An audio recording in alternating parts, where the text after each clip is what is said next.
Hello बच्चों, नमस्कार, जय हिंद। कैसे हैं सभी लोग? उम्मीद करता हूं बहुत अच्छे होंगे, बेहतर होंगे। और कल आपकी क्लास नहीं हुई थी, उसका इंटीमेशन, उसकी सूचना मैंने आपको एक दिन पहले दे दी थी। तो उम्मीद करता हूं कि आप लोग उसको लेकर परेशान नहीं हुए होंगे। तो आज हम अपनी चीजों को कंटिन्यू करते हैं और जो आपकी कल वाली क्लास डिस्टर्ब हुई है उसको हम सैटरडे में कवर अप कर लेंगे। उसके लिए बिल्कुल भी परेशान होने की जरूरत आपको नहीं है, ठीक है? और मुझे भरोसा है कि कल की क्लास नहीं हुई, इसका मतलब आपने कल वाला दिन वेस्ट नहीं किया होगा। कल का जो 1 घंटे का टाइम था हमारा 10 से 11, उसको आपने प्रॉपर यूटिलाइज किया होगा और कुछ ना कुछ तो सीखा होगा उस 1 घंटे में। थोड़ा सा मैं आपको गाइड भी करके गया था कि इस 1 घंटे में आप रामायण सीरीज का कोई चैप्टर उठा के कर लेना, कुछ ना कुछ तो आपको प्रॉफिटेबल मिलेगा ही मिलेगा। इस तरीके से लेकर चलोगे, जिस दिन क्लास नहीं हुई उस दिन कॉपी बंद करके मौज काटोगे तो फिर बहुत सारी चीजें आपसे छूट जाएंगी और आप लास्ट में सोचोगे कि यार उस टाइम अगर ये कर लेता तो शायद ज्यादा बेहतर होता। ठीक है,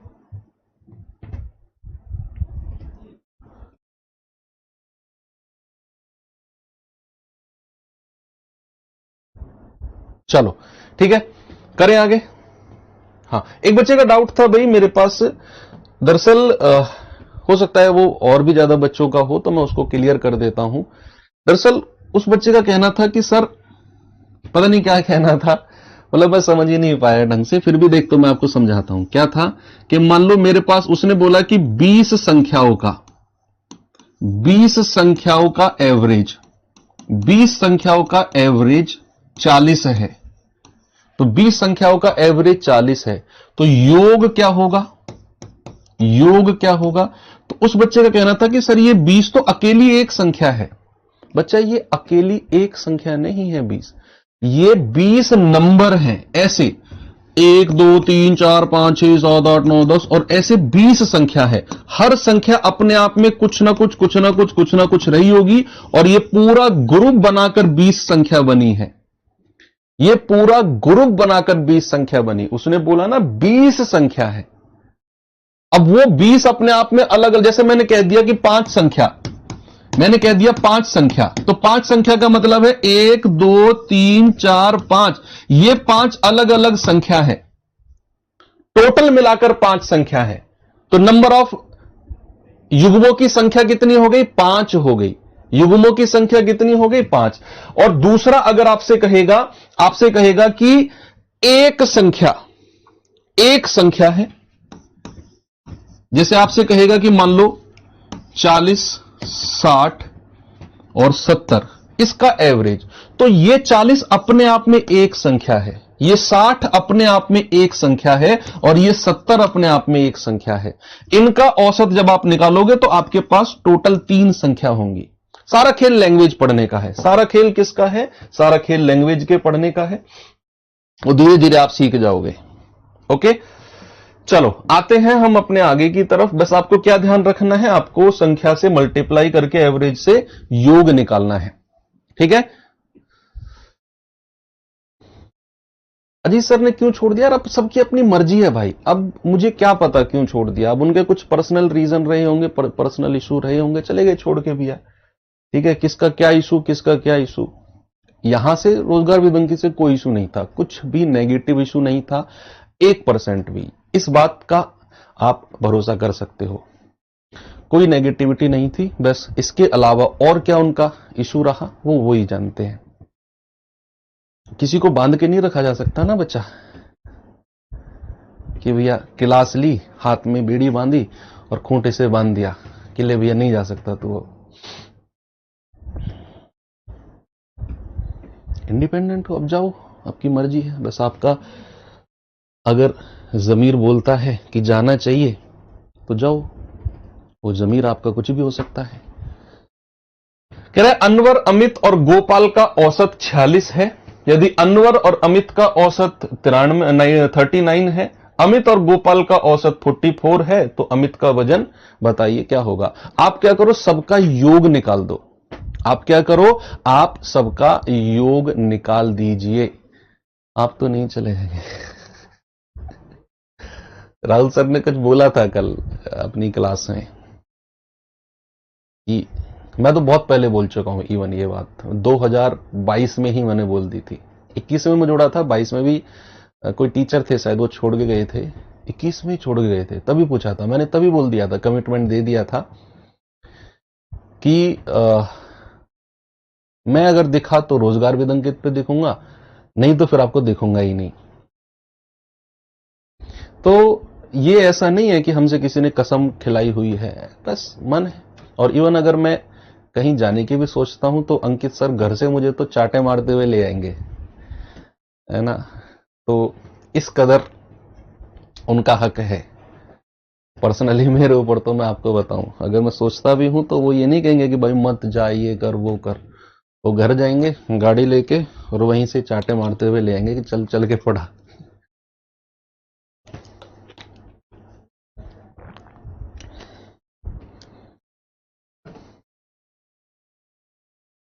अनवर, अमित और गोपाल का औसत 46 है। तो 3 लोग हैं, एक अनवर, एक अमित और एक गोपाल। 3 लोग हैं, अनवर को ए मान लू, अमित को ए एम मान लू और गोपाल को जी मान लू। अगर इनका एवरेज 46 है तो इनका योग कितना हो जाएगा? इनका योग कितना हो जाएगा? आप कहेंगे सर 3 संख्या है, 1 2 और 3, 3 का एवरेज अगर 46 है तो 3 का योग कितना हो जाएगा? 3 गुणा 46 कितना हो जाएगा? 3 छिंग 18 और 3 चौक 12 और 1 13। 3 का सम कितना हो जाएगा? 3 का सम हो जाएगा 138। अब कह रहा है कि यदि अनवर और अमित का औसत 39, 2 लोग हैं अनवर और अमित, तो इनका योग कितना हो जाएगा? अनवर और अमित का योग कितना हो जाएगा? अनवर और अमित का योग 2 लोग हैं और इनके औसत से गुणा कर दो, ये हो जाएगा 78। कितना हो जाएगा? 78 हो जाएगा। अब कह रहा है कि अमित और गोपाल का औसत 44 है। अमित और गोपाल, अमित को मानो ए एम और गोपाल को मानो जी, ठीक है। तो इनका योग कितना हो जाएगा? 2 गुणा 44, ये हो जाएगा 88। सभी के औसत से आपने उनका योग निकाल दिया। क्या कर दिया? आपने उनका योग निकाल दिया।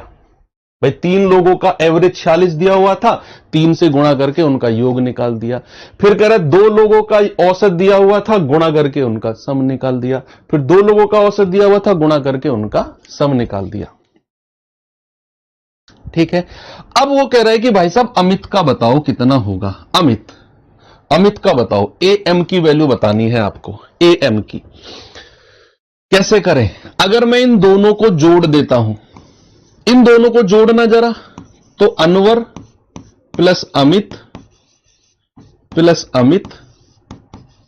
गोपाल, इन दोनों को जोड़ दिया आपने, कितना आएगा? 8 8 16, 8 7 15 और 1 16।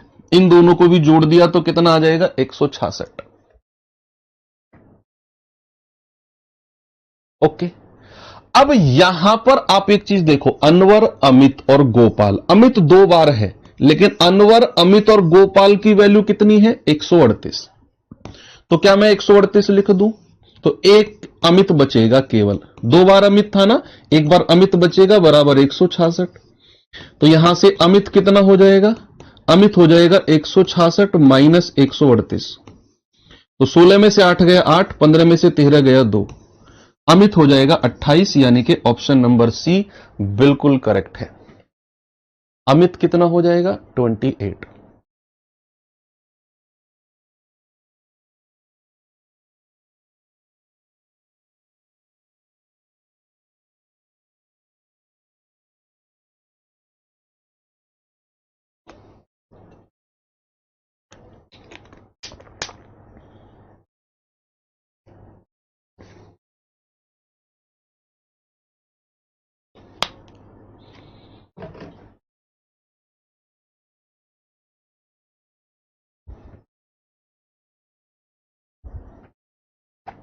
ठीक है भाई, मैंने क्या बोला?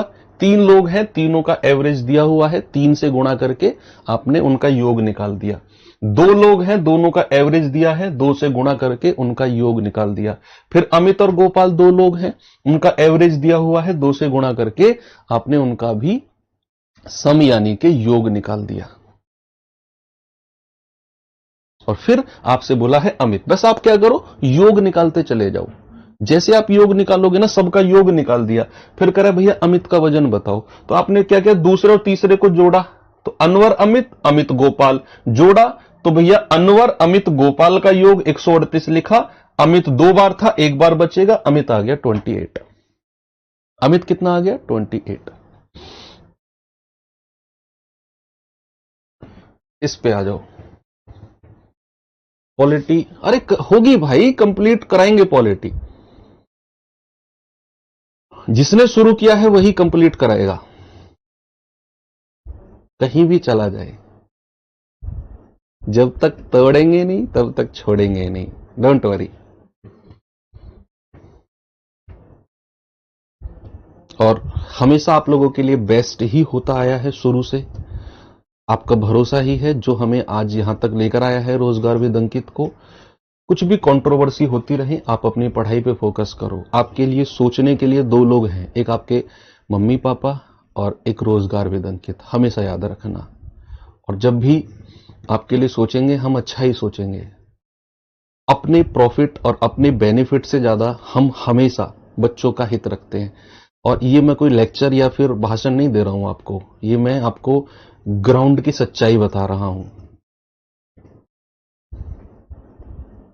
आप देखो, शुरू से इतिहास उठा के देख लो, जब से रोजगार विद अंकित बना है, क्या रोजगार विद अंकित से पहले ऐसा एक भी मुझे चैनल बता दो जो इतने सस्ते कोर्स देता था। 500 रुपए में, 400 रुपए में कोई था क्या? सबके कोर्स 1500 2000 से ऊपर थे। क्रांति आई, रोजगार विद अंकित आया और उसने लोगों को सिखाया कि भाई कम कमाओ, ये बेरोजगार बच्चे हैं, इनसे केवल उतना ही लो कि आपका खर्चा चल सके। तो फिर लोग भी उतने में ही कोर्स देने लग गए सब। हम चाहते, हम आते, हम भी, लोगों ने 2000 का कोर्स था उस टाइम, हम 1000, 1200, 1500 का कर देते, 500 रुपए सस्ता, सीधा एकदम 2000 से 500 रुपए, 400 रुपए, 300 रुपए कोर्स लाना। तो ये चीज को दिखाता है कि कहीं ना कहीं हम दोनों तरफ की सोचते हैं।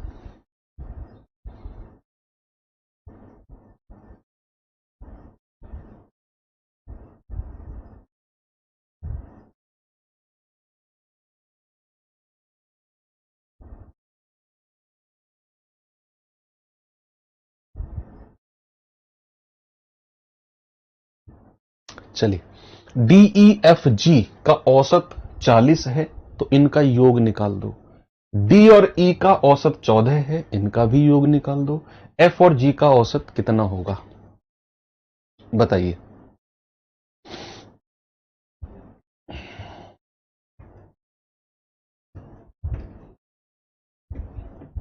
और आप स्टूडेंट से मैं पर्सनली गाइड करूंगा, आप छोटे हैं और मैं आपसे बड़ा हूं, आप अगर मेरी सलाह मानो तो आप ये खामा-खा के कंट्रोवर्सी में मत घुसा करो। आपको पढ़ना है, पढ़ने से मतलब है कौन अच्छा है, कौन बेहतर है, कौन बेकार है, उसको वहां जाके सुना दिया, इसको यहां मत किया। आपका भविष्य, क्या आप अपने जीवन के 2-4 घंटे, 5 घंटे, 10 घंटे दूसरों की कंट्रोवर्सी में क्यों देने भैया? आपका समय, आपका जीवन, आपका भविष्य उसे दो ना। आज किसी की बिगड़ रही है, कल बन जाएगी। आपका साथ देने कोई नहीं आएगा इस कंट्रोवर्सी वाले लोग। आप अपने सेल्फिश बनो। सेल्फिश यानी कि अपना ज्ञान लो, जहां से मिले, बस फोकस टारगेट सीधा होना चाहिए। आसपास में क्या चल रहा है चलने दो। एक मतलब ये मानो कि बड़े भाई की तरह मैं आपसे बोल रहा हूं। ये मैं ये नहीं कर रहा हूं मैं टीचर हूं, रोजगार विद अंकित का टीचर, तो मैं आपको ऐसे नहीं। आप ये मानो कि मैं बस आपका बड़ा भाई हूं और आपको ये सलाह दे रहा हूं कि इधर उधर की मत पढ़ो, आप केवल पढ़ाई पे ध्यान दो, केवल पढ़ाई। DEFG का एवरेज 40 है, तो DEFG का योग क्या हो जाएगा? 4 कितनी संख्या है? 1 2 3 4, 4 संख्या है, तो DEFG का योग कितना हो जाएगा? 4 गुणा 40, ये हो जाएगा 160। कितना हो जाएगा बच्चा? 160 हो जाएगा। कह रहे डी और ई का औसत 14 है, तो डी और ई का योग कितना हो जाएगा? डी और ई का सम कितना हो जाएगा? 14 गुणा 2 बराबर 28। ठीक है।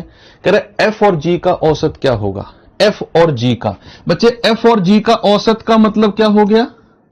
एफ प्लस जी बटा 2। एफ और जी का औसत क्या हो जाएगा? एफ और जी का योग। भाई औसत बराबर क्या होता है? औसत बराबर होता है योग बटे संख्या। योग बटे संख्या। तो एफ और जी का औसत हो जाएगा एफ और जी का योग, और बटे संख्या कितनी है? ये 1 और 1 2, 2 से डिवाइड कर दिया। आपको इसकी वैल्यू फाइंड आउट करनी है। अगर मैं डी और ई की वैल्यू को यहां पे रखता हूं तो ये होता है 28 प्लस एफ प्लस जी, किसके बराबर है? 160 के। तो यहां से एफ प्लस जी कितना हो जाएगा?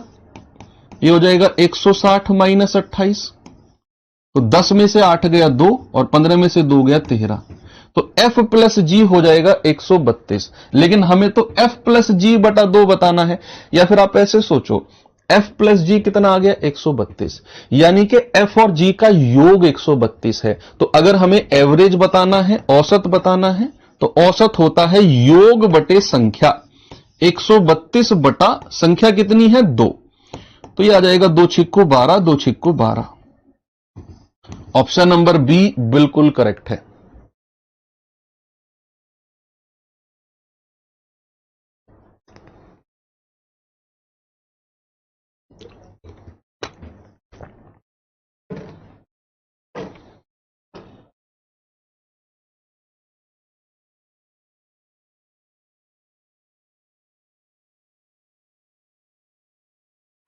ठीक है बच्चे, आगे बढ़े,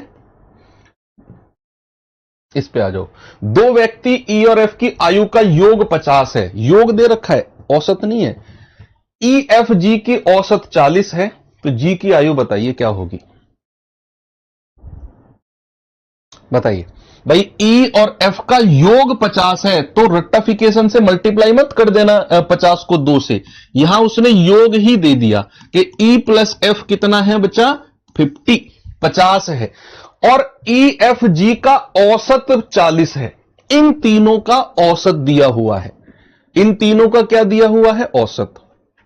बस आप क्या करते रहो, संख्या को औसत से गुणा करके योग निकालते रहो, सवाल अपने आप सॉल्व होता चला जाएगा। सवाल अपने आप सॉल्व होता चला जाएगा। संख्या को औसत से गुणा करके योग निकालते चले जाओ। अब कह रहा है ई एफ जी का औसत 40 है, तो बच्चा ई एफ जी का योग कितना हो जाएगा? ई एफ जी का योग हो जाएगा 3 गुणा 40, ये हो जाएगा 120। कितना हो जाएगा? 120 हो जाएगा।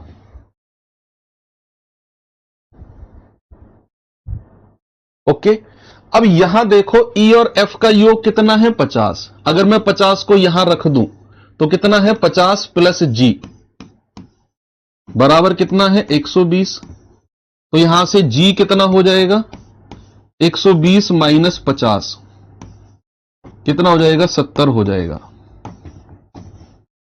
कितना हो जाएगा? 70 हो जाएगा। बिल्कुल करेक्ट है।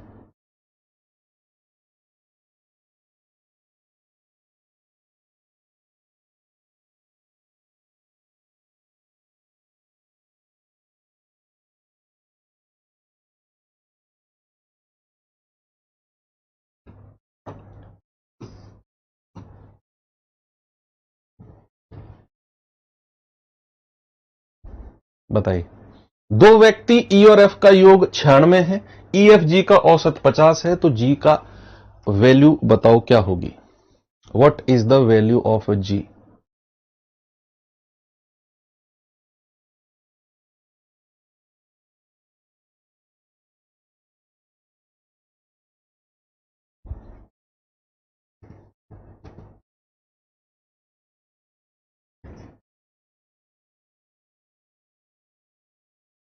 ई और एफ का योग कितना है? 96। तो ई प्लस एफ कितना हो जाएगा? 96 हो जाएगा। फिर कह रहा है ई एफ जी का औसत 50 है, तो ई एफ जी का योग कितना हो जाएगा? ई एफ जी का योग हो जाएगा 3 गुणा 50, ये हो जाएगा 150। अब मैं ई और एफ की वैल्यू को अगर यहां रख दूं, कितना है? 96 प्लस जी बराबर 150। तो यहां से जी कितना हो जाएगा? 150 माइनस 96, ये हो जाएगा 54, 54। ऑप्शन नंबर डी बिल्कुल करेक्ट है। आराम से निकाल लिया आपने। धीरे धीरे चीजें समझ में आ रही है ना, कि संख्या दे रखी है, उनका एवरेज दे रखा है, मल्टीप्लाई करके क्या करना है, उनका सम यानी कि योग निकालना है बस। और फिर एक बार योग निकला, फिर जो पूछा उन्हीं से एडजस्ट करके आप बड़े आराम से योग निकाल सकते हैं या संख्या निकाल सकते हैं। ठीक है बच्चे, डेविएशन मेथड भी होते हैं, लेकिन खामाखां दो मेथड में ना कंफ्यूज हो जाते हैं। मैं डेविएशन भी पढ़ा दूं, योग भी पढ़ा दूं ना, तो योग में अच्छा कॉन्फिडेंस आ पाएगा ना डेविएशन में आ पाएगा। तो एक योग मेथड है, डेविएशन में कुछ 2-3 टाइप है, उनको मैं आपको डेविएशन से पढ़ा दूंगा और उससे वो आसान हो जाते हैं। ठीक है, जब वो आएंगे वो मैं बताऊंगा आपको क्या डेविएशन सर, अभी मत ध्यान में दो, अभी फिलहाल इस पे फोकस करो। चलिए आते हैं टाइप थर्ड पे, और टाइप थर्ड पे और थोड़े से आगे चलते हैं सवालों को लेकर। बस आपको क्या करना है, संख्या को औसत से गुणा करके योग निकालते चलना है, और जो भी मिलेगा बेस्ट ही मिलेगा फिर आपको।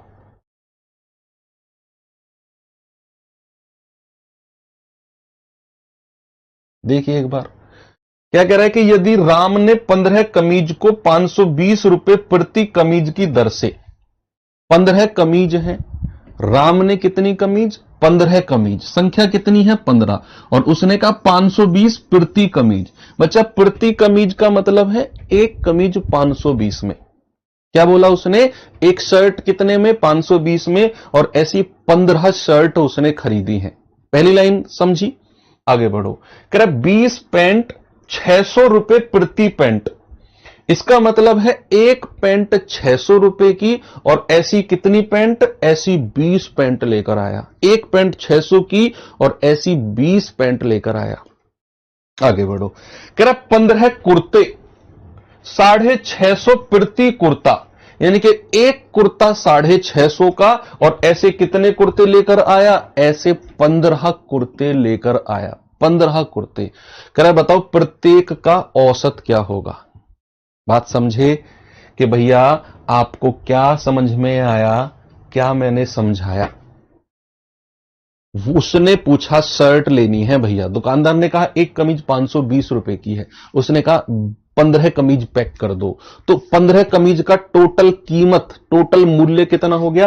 प्रति कमीज का मतलब ही औसत होता है, प्रति कमीज का मतलब ही क्या होता है बच्चा, एवरेज होता है। इसी को ही हम एवरेज यानी कि औसत बोलते हैं। आप ऐसे सोचो कि 15 कमीज का औसत 520 है, तो 15 कमीज का टोटल कितना होगा। भाई एक कमीज 520 की, तो 15 कितने की होंगी, गुणा कर दो। या फिर ऐसे सोचो ये औसत है, ये संख्या है, गुणा करके योग मिल जाएगा। तो 15 कमीज का योग कितना हो जाएगा बच्चा, 15 गुणा 520। तो 0, 15 दूनी 30, हासिल का 3, 15 5 75 और 3 78। फिर कह रहा 20 पैंट खरीदी, 600 रुपए एक पैंट, तो 20 पैंट का मूल्य कितना हो जाएगा, 20 पैंट का मूल्य हो जाएगा 20 गुणा 600, यानी कि 12,000 रुपए की पैंट हो गई भैया। कुर्ते 15 कुर्ते 650 के हिसाब से, तो 15 गुणा 650, 0, 15 5 75, हासिल के 7, 15 6 90 और 7 97, 9750 रुपए के कुर्ते हो गए। 9750 के क्या हो गए, 9750 के कुर्ते हो गए। अगर टोटल मूल्य देखा जाए तो तीनों को जोड़ दो, 0, 5, 7 और 2 9, 9 और 8 17, हासिल का 1, 7 और 1 8, 8 और 9 17 और 1 18। भैया टोटल बिल जो बैठा है ना राम का, 18,750 रुपए का बिल है ये, बिल है ये 18,750 का। 7800 की टोटल कमीज, 12,000 की टोटल पैंट और 9750 के कुर्ते हैं टोटल। तो बिल कितना बैठ गया, 18,750। और टोटल वस्तु कितनी है, 15 और 15 30 और 20 50 वस्तु है। टोटल 50 वस्तु का कितना है, 18,750। और अगर मैं इनका एवरेज आपसे पूछूं तो एवरेज होता है योग बटे संख्या। योग कितना है, योग है 18,750 और संख्या कितनी है 50। ये गया 5 से जाएंगे, 5 तिया 15, 3 5 सत्ते 35, 5 पूरे 25, 375 एवरेज है? कुछ गड़बड़, 29,550। हाँ हाँ हाँ 29 ही तो होगा। अरे कुछ गड़बड़ हो गई क्या, 0 5 ओहो, 8 और 7 15। बताते क्यों नहीं हो यार तुम, गलत सलत जोड़वा दिया तुमने। तीसरी संख्या को जोड़ना था, तीसरी यहां 8 7 15 हासिल का 1। चौथी संख्या को जोड़ना है अब, चौथी संख्या 7 2 9 9 18 और 1 19 और 1 और 1 2। तुम लोग बताते नहीं हो। 29,550 और 29,550 बटे 50, ये जाएगा 5 पूरे 25, 4 5 नाम 45, 5 एकम 5। एवरेज कितना हो गया? 591। कितना हो गया? 591। बिल्कुल करेक्ट है। इतना गलत कैसे हो सकता है जी? क्लियर है ना बच्चा? ये समझ में आ गया ना? ये मोटा मोटा हिसाब ही तो लगाना है दुकान का बस, और क्या है। और दूं एक सवाल ऐसा, जल्दी, मजा आ रहा है ना सवाल को करने में? बस इंटरेस्ट आना चाहिए खुद से, और आप पूरे इंटरेस्ट के साथ ये सवाल कर रहे हो, मुझे भरोसा है आपके ऊपर। करे अरुण ने 175 प्रति कमीज, एक कमीज 175 की है, ऐसी उसने 3 कमीज ली है। और 250 रुपए प्रति पतलून, एक पैंट 250 रुपए की है, ऐसी उसने 6 पैंट ली है। करे सभी का एवरेज क्या होगा? सभी का एवरेज 50 कहां से? 50 इन सारे कपड़ों को जोड़ के, 15 20 और 15 सभी को जोड़ के 50 आया है, जितने कपड़े उसने टोटल खरीदे हैं। कह रहा है भैया एक कमीज 175 की है, तो 3 कमीज टोटल कितने की हो जाएंगी? 3 शर्ट हो जाएंगी, 3 पंजे 15, 3 सत्ते 21 और 1 22, 3 एकम 3 और 2 5। भैया एक पतलून अगर 250 की है, तो 6 पतलून कितने की हो जाएंगी? 1500 रुपए की पतलून हो जाएंगी। तो टोटल बिल कितने का बैठा? 2025 का। टोटल बिल कितने का बैठा? 2025 का। और टोटल संख्या कितनी हो गई? 6 और 3 9, तो 9 का टोटल कितना हो गया? 2025। 3 कमीज और 6 पतलून हो गई मिलाकर 9, तो 9 वस्त्र का, 9 वस्तुओं का टोटल हो गया 2025। तो एवरेज कितना हो जाएगा? आप कहेंगे 2025 बटा 9। तो 9 दूनी 18, 2 9 दूनी 18, 9 पंजू 45, 225 ऑप्शन नंबर सी बिल्कुल करेक्ट है। 225। आगे चले, ये सवाल देखिए जरा।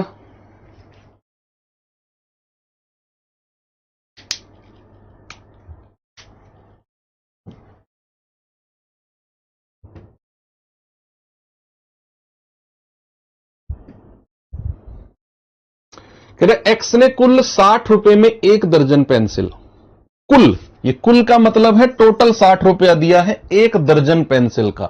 1 दर्जन में कितनी वस्तुएं होती हैं? 12। यानी कि उसने 12 पेंसिल 60 रुपए में खरीदी है टोटल। 12 गुणा 60 मत करना, कुल लिखा है। प्रति, पर वर्ड यूज नहीं किया, प्रति यूज नहीं किया। करा 200 रुपए में 20 कलम खरीदी, तो टोटल 20 कलम 200 रुपए में, ये टोटल कीमत है। करा एक्स द्वारा खरीदी गई स्टेशनरी का एवरेज बताइए। हर जगह रट्टाफिकेशन नहीं करना है, यहां उसने टोटल मूल्य, भैया 1 दर्जन पेंसिल यानी कि 12 पेंसिल, 12 पेंसिल की कीमत 60 रुपया है टोटल, ये टोटल की मैं बात कर रहा हूं। और 20 कलम की कीमत कितनी है? 20 कलम की कीमत है 200 रुपया टोटल। तो टोटल कितना हो गया? 260। और टोटल वस्तु कितनी हो गई? 32। तो 32 का टोटल कितना हो गया? 260। 32 का टोटल कितना हो गया? 260। तो 32 का एवरेज बता दो जल्दी से, क्या होगा?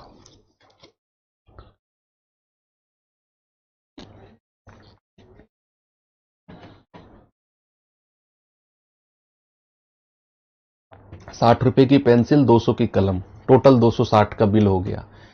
12 पेंसिल थी, 20 कलम थी, टोटल 32 वस्तु हो गई। टोटल 32 का 260, एवरेज कितना हो जाएगा? एवरेज हो जाएगा 260 बटा 32। 4 से कट जाएगा क्या 32 और 260? भाई 4 अट्ठू 32, 4 छिंग 24, 2 4 पंजू 20। 8 से जाएंगे तो 8 अट्ठे 64 होता है, 8 पॉइंट समथिंग। 8 अट्ठे 64 हासिल का 1, 8 एकम 8, तो 8.1, 8.1। ये 8.2 है नहीं, ये 8, ये तो 8.3 है, नहीं, ये 8.0 नहीं, यही है जो 8.1 से शुरू हो रहा है। तो आपका जवाब हो जाएगा औसत 8.125। कितना हो जाएगा? 8.125।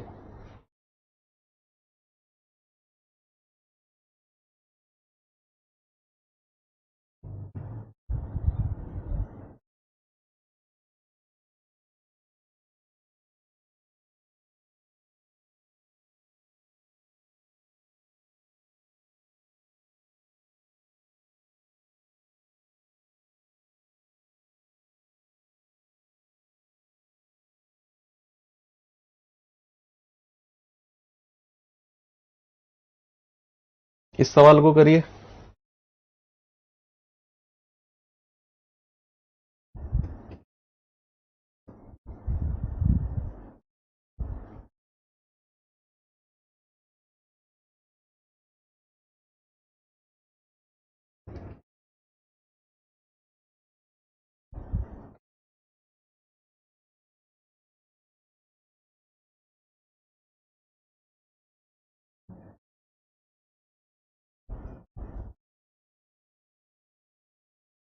एक व्यक्ति ने 900 रुपए प्रत्येक, ये प्रत्येक वर्ड जब भी आपको दिखे ना, समझ जाओ एवरेज है।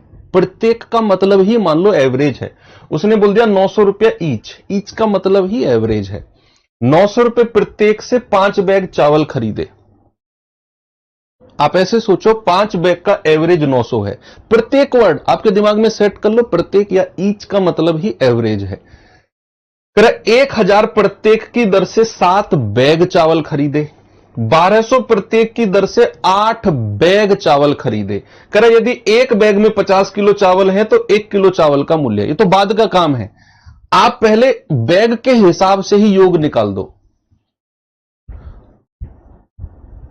आप पहले बैग के हिसाब से ही योग निकाल दो कि भैया 5 बैग 900 रुपए, 900 रुपए एक बैग है तो 5 बैग का टोटल मूल्य कितना हो गया? 5 बैग का। तो आप कहेंगे एक बैग 900 का है तो 5 बैग हो गए 4500 रुपए के हो गए भैया खर्चा। कह रहा है एक बैग 1000 रुपए का है तो 7 बैग कितने के हो जाएंगे? 7 बैग हो जाएंगे 7 गुणा 1000, यानी कि 7 बैग हो जाएंगे 7000 के। फिर कह रहा है कि एक बैग 1200 का है तो 8 बैग कितने हो जाएंगे? 8 गुणा 1200, ये हो जाएंगे 9600 के। कितने के हो जाएंगे? 9600 के। कह रहे यदि प्रत्येक बैग, अब ये छोड़ो, वो बाद का काम है, यहां से आप हटाओ, थोड़ा बैग के हिसाब से देखते हैं। 5 बैग 4500 के, 7 बैग 7000 के, 8 बैग 9600 के। तो टोटल बिल कितने का बना? टोटल बिल बना भैया 6 और 5 11, 7 और 4 11, 11 9 20 और 1 21, 21,100 रुपए का बिल बना है। 21,100 रुपए का बिल। और कितने बैग हैं? 7 5 12, 12 8 20। भैया 20 बैग का मूल्य, 20 बैग का मूल्य कितना बना है? 21,100 रुपया। 20 बैग का मूल्य कितना है? 21,100 रुपया।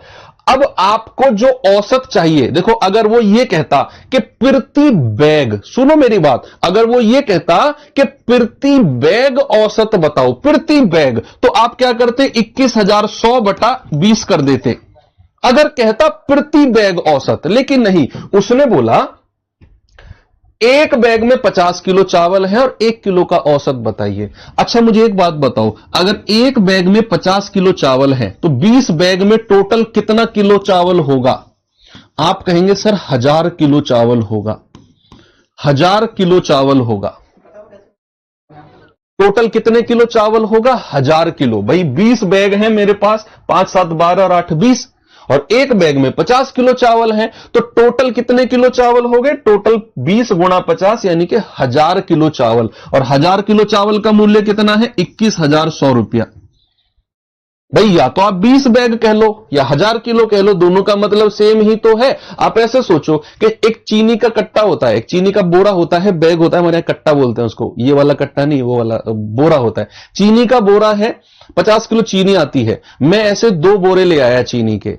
अब या तो मैं 2 बोरा चीनी बोलूं या मैं 100 किलो चीनी बोलूं, क्या मतलब अलग अलग है दोनों का? नहीं। तो या तो मैं 20 बैग कहूं या मैं 1000 किलो कहूं, क्या मतलब अलग अलग है? नहीं। तो 1000 किलो का मूल्य 21,100, 1 किलो का उसने पूछा, देखो वही पूछा ना 1 किलो का, तो आप कहोगे 21,100 बटा 1000, 2 जीरो से 2 जीरो गया, 10 से भाग देंगे तो 21.1, यानी कि 21.1 रुपीज पर केजी चावल हो जाएगा। 21.1 रुपीज पर केजी। ओके, देखो इसे, फिर आगे बढ़ते हैं।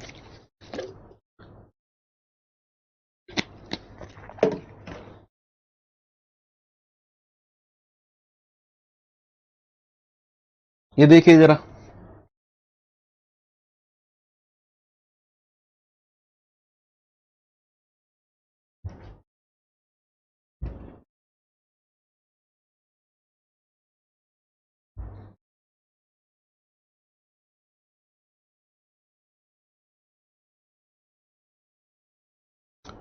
जल्दी से बताइए क्या होगा।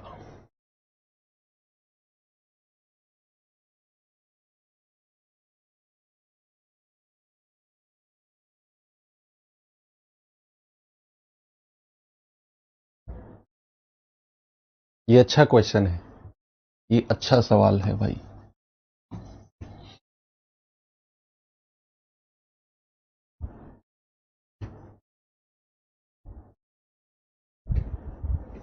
सवाल है कि 150 रुपए में, बी ने 150 रुपए में 8 रुपए प्रति पेन के हिसाब से 10 पेन खरीदे। प्रति वर्ड का मतलब एवरेज।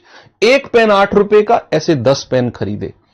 5 रुपए प्रति रबड़ के हिसाब से 10 रबड़ खरीदी, और 4 रुपए प्रति कटर के हिसाब से कुछ कटर उसने खरीदी। नहीं बताया कितनी कटर है, कह रहे प्रत्येक वस्तु का औसत मूल्य बताइए। 150 रुपया खर्चा किया बी ने। आप ऐसे सोचो, मैं गया दुकान पे, समझना सामने देखो, मैं गया दुकान पे, मेरे पास 150 रुपए का बिल आया। मैंने क्या किया, मैंने दुकानदार को 150 रुपए दे दिए, और उन 150 रुपए में क्या आया, मुझे 8 रुपए के हिसाब से 10 पेन मिल गए 150 रुपए में, 5 रुपए के हिसाब से 10 रबड़ मिल गई, और 4 रुपए के हिसाब से कुछ कटर। अब वो कितनी कटर है वो हमें निकालना है,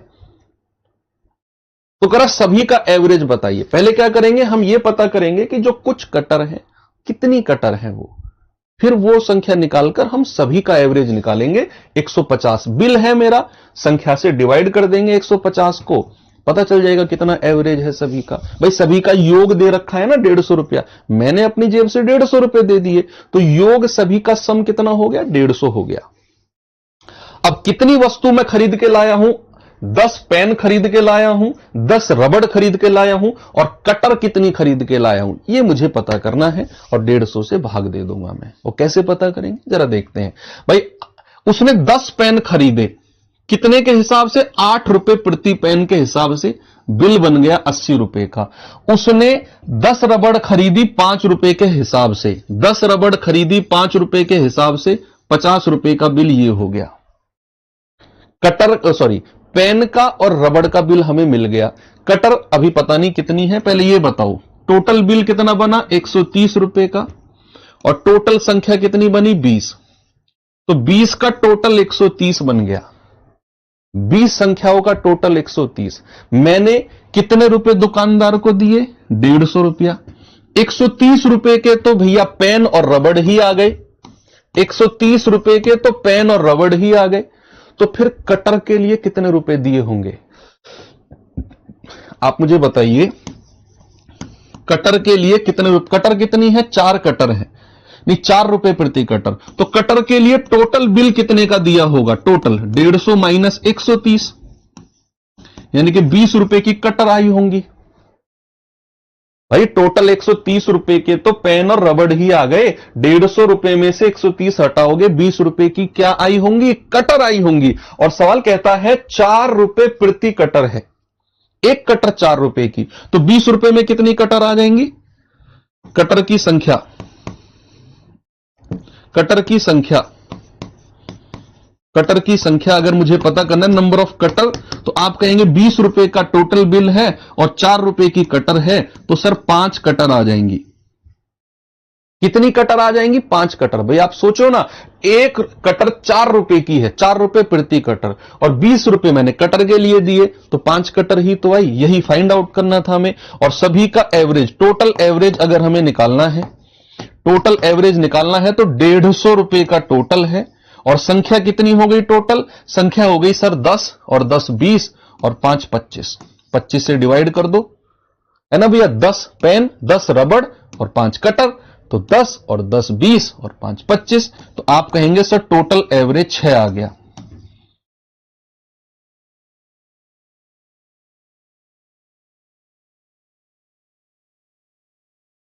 कितना आ गया? 6।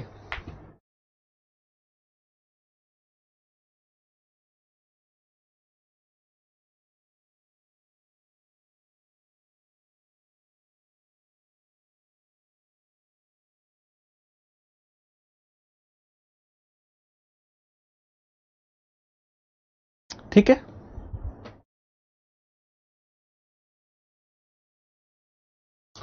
अब आते हैं हम आसान टाइप की तरफ, टाइप नंबर 4। टाइप नंबर 4 में बच्चे कुछ फॉर्मूला बेस है। आप ये मानो कि टाइप नंबर 4 क्या है? ये फॉर्मूला बेस है, फॉर्मूला बेस। दरअसल कई बार क्या होता है कि एवरेज से ना कुछ सवाल ऐसे होते हैं जिनको डायरेक्ट अगर हम उस फॉर्मूले में टिका दें तो वो सवाल ऐसे चुटकी बजाते ही हो जाते हैं। कुछ फॉर्मूला बेस्ड क्वेश्चन है। तो 5 फॉर्मूले हैं। उन 5 फॉर्मूले के ऊपर सवाल अक्सर बनते आए हैं, और वो छोटे छोटे फॉर्मूले हैं, उनको आपने ध्यान में रखना है। मैं लिखता हूं पहले 5 फॉर्मूले, बस केवल 5। मैं अक्सर बिना फॉर्मूले के मैथ्स को कराता हूं, लेकिन ये 5 फॉर्मूले छोटे छोटे से आप अपने दिमाग में रखना, क्योंकि डायरेक्ट क्वेश्चन यहां से बनता है। सबसे पहला फॉर्मूला मैं हिंदी में लिखूं, इंग्लिश में डिक्टेट कर दूंगा, तो इंग्लिश वाले बस सुनना और जो मैं बोल रहा हूं उसको लिखना। हिंदी में मैं यहां पर लिख रहा हूं, या उल्टा भी कर सकता हूं। इंग्लिश में लिख दूंगा, हिंदी में डिक्टेट कर दूंगा। तो प्रथम एन प्राकृतिक संख्याओं का औसत। प्रथम एन, हिंदी इंग्लिश वाले रुकना भी। प्रथम एन प्राकृतिक संख्याओं का औसत। प्रथम एन प्राकृतिक संख्याओं का औसत। इंग्लिश वाले बच्चे लिखना शुरू करो, पेन उठाओ। प्रथम एन प्राकृतिक संख्याओं का औसत। Average of first n natural numbers. लिखो, मैं बोल रहा हूं, फिर से बोल रहा हूं, average of first n natural numbers. दूसरा फॉर्मूला है प्रथम एन प्राकृतिक, इसको फिर से डिक्टेट करो, average of first n natural numbers. प्रथम एन प्राकृतिक संख्याओं के वर्गों का औसत। वर्गों का औसत। इंग्लिश वाले बच्चे शुरू हो जाइए। एवरेज ऑफ लिखो, average of square of, average of square of first n natural numbers. अब लिखना क्यों? ये तो लिखा हुआ मिलेगा आपको नोट्स में। Average of square of first n natural numbers. तीसरा है प्रथम एन प्राकृतिक संख्याओं के घनों का औसत। घनों का औसत। इंग्लिश वाले बच्चे लिखना शुरू हो जाओ भाई। Average of cube of, average of cube of first n natural numbers. Average of cube of first n natural numbers. Average of square of, average of cube of. चौथा है प्रथम एन सम प्राकृतिक, प्रथम एन सम प्राकृतिक संख्याओं का औसत।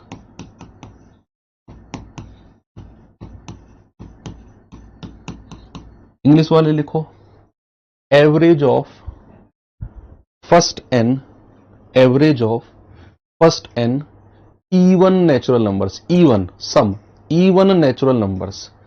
फिर पांचवे पे सम की जगह विषम कर दो बस, प्रथम एन विषम प्राकृतिक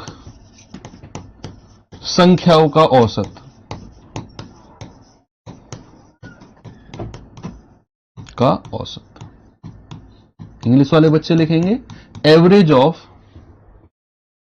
first n odd natural numbers, average of first n odd natural numbers.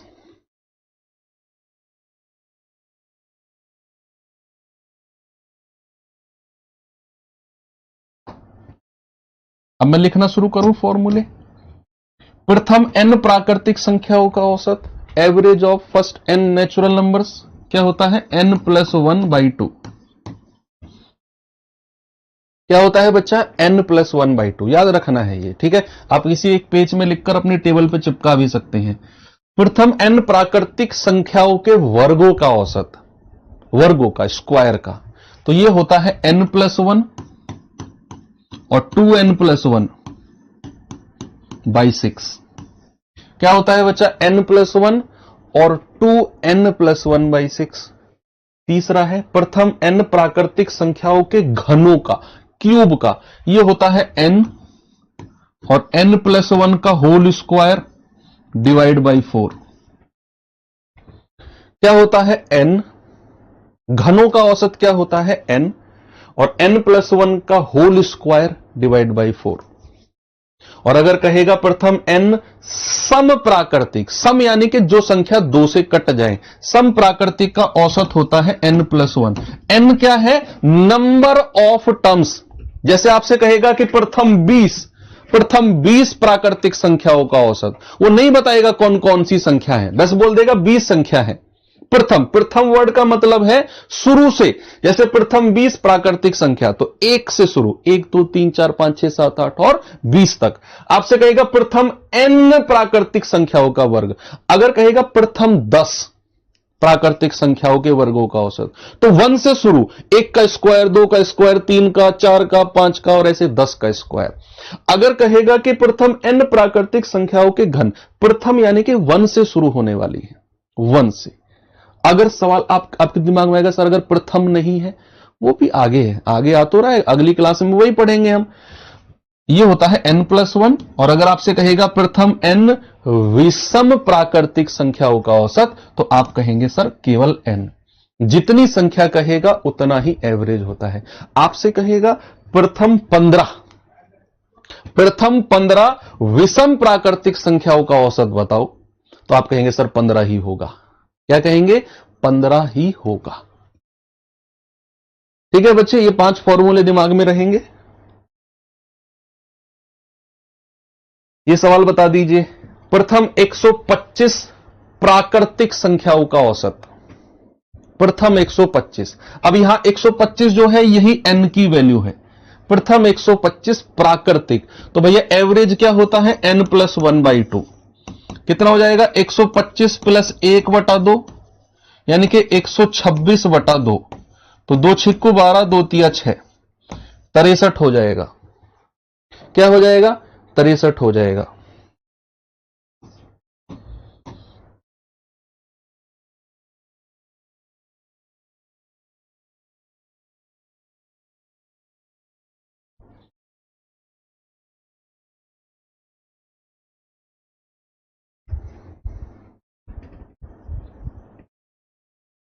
प्रथम 50 सम प्राकृतिक संख्याओं का औसत, n प्लस 1 होता है, तो 50 प्लस 1 कितना है, 51, 51। कितना है, 51। प्रथम 150 विषम प्राकृतिक संख्या, मैं कह रहा हूं ना फॉर्मूला इसलिए मैंने लिखवाए 5 कि बिना पेन उठाए चीजें हो जाएंगी फिर। प्रथम 150 विषम प्राकृतिक ऑड नेचुरल नंबर्स, तो वो एवरेज भी n ही होता है, यानी कि आपका जवाब 150 ही रहेगा। क्या रहेगा, 150 ही रहेगा।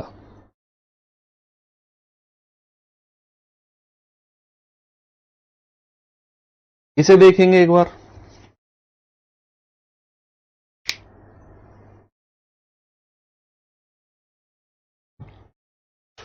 1 से 69 तक, चलो इसे मैं HW दे देता हूं, कल यहीं से शुरू करेंगे हम। ठीक है भाई, इसे बताना मुझे, और फिर हम कल की शुरुआत यहीं से करेंगे।